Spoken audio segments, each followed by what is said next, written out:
सांगा को कहा गद्दार, वो बना छांगुर का यार। सपा सांसद ने धर्मांतरण गैंग पर लुटा दिया प्यार। फिर जो कहा, पूरा देश दंग रह गया। जब तक हिंदू धर्म में विषमता रहेगी, समता का भाव नहीं होगा, तो इस देश में धर्म परिवर्तन होगा, कोई रोक नहीं सकता। छांगुर बाबा एक ऐसा नाम जिसके कारनामों से पूरे देश का खून खौल रहा है। उसने हिंदू बेटियों को निशाना बनाया, गैंग के जरिए प्यार में फंसाया और फिर उनका धर्म परिवर्तन करवाया।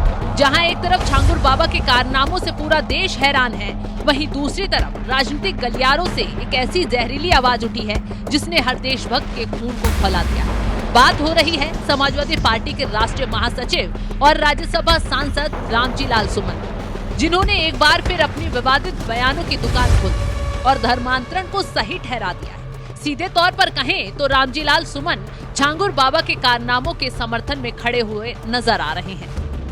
देखिए, व्यक्तिगत सोच से किसी ने प्रलोभन बस कोई धर्म परिवर्तन किया हो, कोई निकाह किया हो, मैं नहीं जानता। व्यक्तिगत बातें अलग हो सकती है, लेकिन कुल मिलाकर के समाज का जो मिजाज है, इस देश में धर्म परिवर्तन क्यों हुआ? मैं अभी बोला था, महात्मा गांधी और स्वामी विवेकानंद दोनों ने कहा था कि हिंदू धर्म अगर समानता का धर्म नहीं बन सकता तो हम ये चाहेंगे कि धर्म नष्ट हो जाए।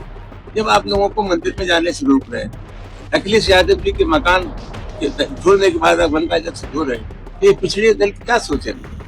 धर्म परिवर्तन की पूरी जिम्मेदारी हिंदू धर्म के ठेकेदारों की। जब तक हिंदू धर्म में विषमता रहेगी, समता का भाव नहीं होगा, तो इस देश में धर्म परिवर्तन होगा, कोई रोक नहीं सकता। याद है आपको, यही वो शख्स है जिन्होंने महान योद्धा राणा सांगा को गद्दार कहकर इतिहास का अपमान किया था। अब इस विषैली जुबान से एक बार फिर जहर उठा है। छांगुर बाबा गैंग के समर्थन, जी हाँ, वही छांगुर बाबा गैंग जिसके काले कारनामों ने दुनिया को हैरान किया, जो देश के खिलाफ गहरी साजिशें रच रहा था और जिसकी जड़ों को यूपी एटीएस और उत्तराखंड पुलिस मिलकर खोद रही है। रामजी लाल सुमन से जब फिरोजाबाद में धर्मांतरण को लेकर एक ताजा सवाल पूछा गया तो उन्होंने छूटते ही क्या कहा, बताते हैं। उन्होंने कहा, अगर कोई व्यक्ति प्रलोभन या निकाह के कारण धर्म बदलता है तो ये उसका व्यक्तिगत मामला है, लेकिन इसके बाद जो कहा वो सीधे सीधे धर्मांतरण के आकाओं को ऑक्सीजन देने जैसा था।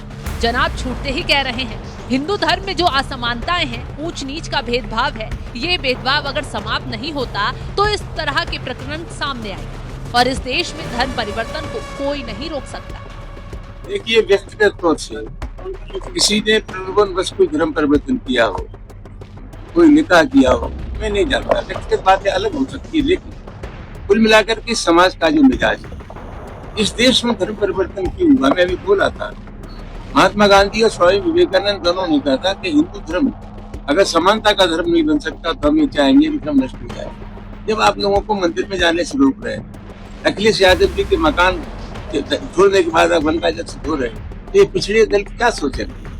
धर्म परिवर्तन की पूरी जिम्मेदारी हिंदू धर्म के ठेकेदारों की। जब तक हिंदू धर्म में विषमता रहेगी, समता का भाव नहीं होगा, तो इस देश में धर्म परिवर्तन होगा, कोई रोक नहीं सकता। एक हिंदू नेता जो अपनी राजनीतिक पहचान के लिए हिंदू समाज का सहारा लेता है, आज खुलेआम हिंदू धर्म पर ही उंगली उठा रहा है।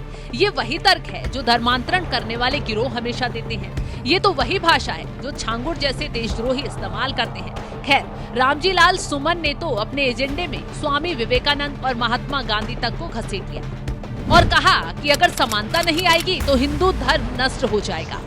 लेकिन उन्हें याद नहीं रहा कि विवेकानंद ने कहा था, गर्व है मुझे हिंदू होने पर, और गांधी ने कहा था, धर्म परिवर्तन कोई समाधान नहीं, सुधार ही समाधान है।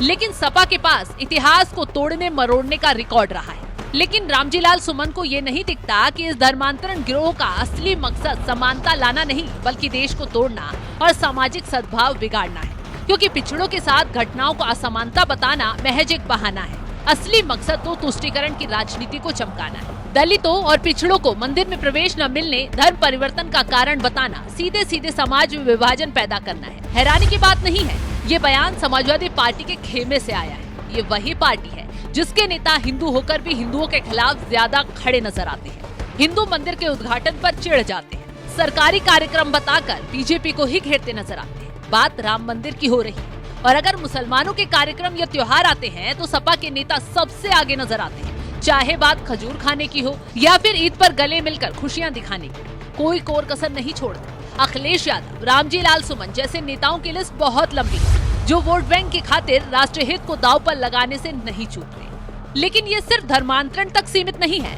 रामजी लाल सुमन ने तो हद ही कर दी जब उन्होंने मानसून सत्र में ऑपरेशन सिंदूर को बीच में रोके जाने पर ही सवाल उठाने की बात कही और पूछ दिया प्रधानमंत्री और सरकार को जवाब देना होगा कि आखिर ऑपरेशन सिंदूर को बीच में क्यों रोका और अमेरिका का हस्तक्षेप क्यों आया।